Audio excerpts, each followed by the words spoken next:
My apologies, but I'm coming. The door, which had been left open, opened slowly without any resistance. Fenric entered the dark room, his calm gaze falling on Presepe. Thanks to the tea given to her to help her relax, she was asleep in bed, her face showing signs of exhaustion. Fenric quietly pulled a small chair from near the table and placed it next to the bed, sat down and looked at her. Her pale, glowing skin glowed faintly under the moonlight. Her eyes were closed, her long eyelashes casting thin shadows. Her silver hair was draped over the bed like a shining veil. Her small, fragile hands were clasped peacefully. Believing she had escaped, only to feel the overwhelming fear that the nightmare might repeat. Don't worry, Fenric's low voice broke the heavy silence in the room. I will handle everything. His large, rough hand gently touched her round, white forehead. Even his fingertips trembled due to the unfamiliar softness and warmth, causing a slight tremor. I promise you will never face a situation like this again. This promise was the only thing that had pushed him this far. Fenric murmured softly, his thoughts returning to the day they had first met, when Prisippi had given him a jeweled sword and said, if I sell this, it will only be money. But if I fight with it instead, a lot will change. And it was. After that day, the skinny boy who had been begging for crumbs began wandering the battlefields, carrying a sword as long as his arm. Constantly, aimlessly. He did not remember much of the landscape he had seen in those years, and only small fragments remained of it. Like the day he killed someone for the first time. The expression on the enemy soldier's face when Fenric swung his sword. The older man, who was probably about the age of Fenric's father, was looking at him with stunned eyes, ready to strike back and counterattack.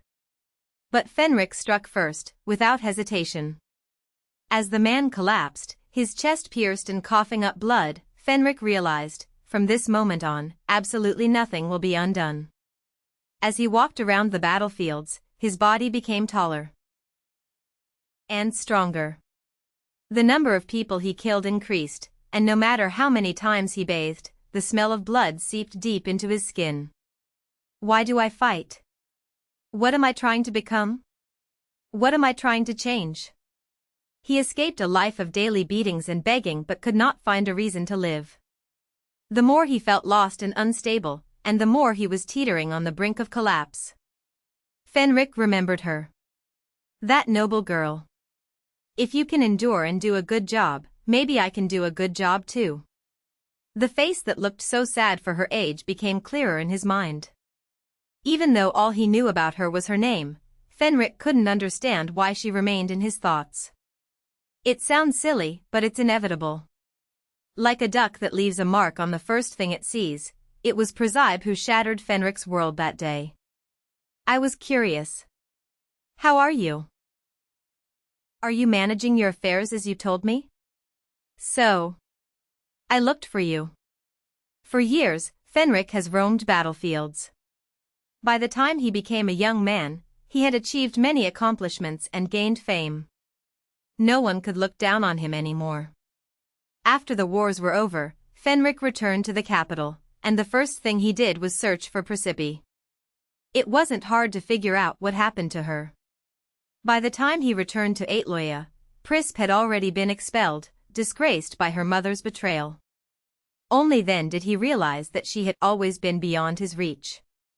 The rumors painted a bleak picture. Why did the emperor execute the concubine but spare her daughter? Maybe he would kill her later, pretending to spare her out of mercy, only to brutally slaughter her in secret. The stories were many, but the result was always the same: she's completely gone. Fenric's only clue was Dietrich, so he searched for him, spilling more blood to secure his throne. But as soon as Dietrich became emperor, he confined Presepe in a tower, isolating her from everyone. Then Fenric began to realize, something is not right. You said you'd come too. When he saw Presepe again, it wasn't long after that. To this miserable celebration.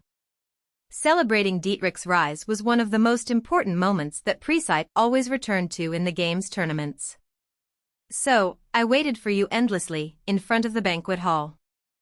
From afar, Fenric watched Presepe approaching step by step. It was Presepe who saw her after a long time. She looked thinner and sadder. "I'll wait until you come to pay me back." The smile that was on her face at that time was no longer visible at all. It seemed like it was about to crumble into nothingness, like a dry autumn leaf at the slightest touch. However, as if she was being chased by something, Presepe, who was lost in her thoughts, suddenly changed direction. Instinctively, Fenric followed her, all the way to the deep lake near the banquet hall of the imperial palace. And then, Presepe. She jumped. Yes, right in front of me. She threw herself into the lake. It was a deep lake, famous for claiming lives every year. Fenric couldn't think of anything. Without even taking off his clothes, he jumped after her to save her. But his efforts were in vain. "I just wanted to greet you." There was so much he wanted to say. "Are you okay? How are you? Do you remember me?" "I remembered you all this time." But the precipice in his arms did not open her eyes. Her shallow breaths became fainter, and her already pale skin turned an unnatural blue color. "I said that if you endured well, maybe you would be able to do it too.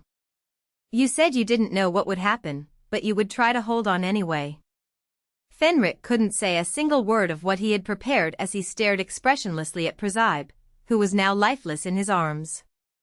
And at that moment it happened. A strange light began to see out of Precipice's cold, flabby body. The dazzling, incomprehensible light made Fenric reflexively close his eyes.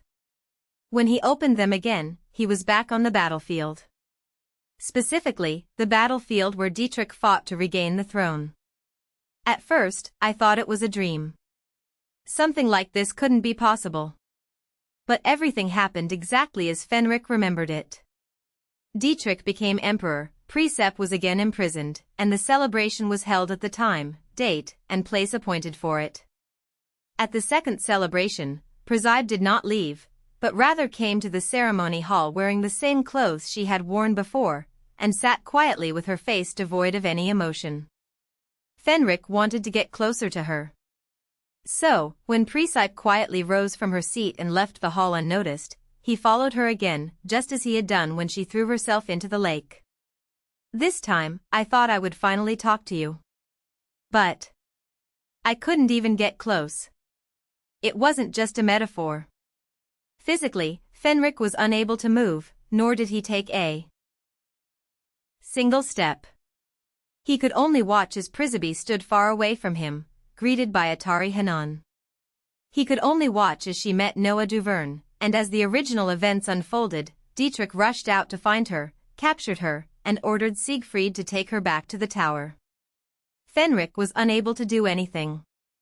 Nothing. Only after Siegfried disappeared with Presepe did his frozen body finally move. I was confused. What is happening? What is this?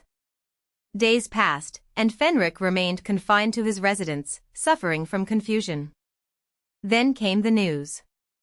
"When I heard that you were going to be executed, I felt very sad. Dietrich decided to hang Presepe in the public square, for everyone to see. I watched you die." Fenric could only watch as her limb body writhed in pain, hanging in the air. He couldn't stop it. His body wouldn't move, like before. When her body finally became limp, Fenric watched her with his bloodshot eyes. He saw Dietrich staring at her lifeless body in disgust, as if it were nothing more than dirt. But that moment did not last long.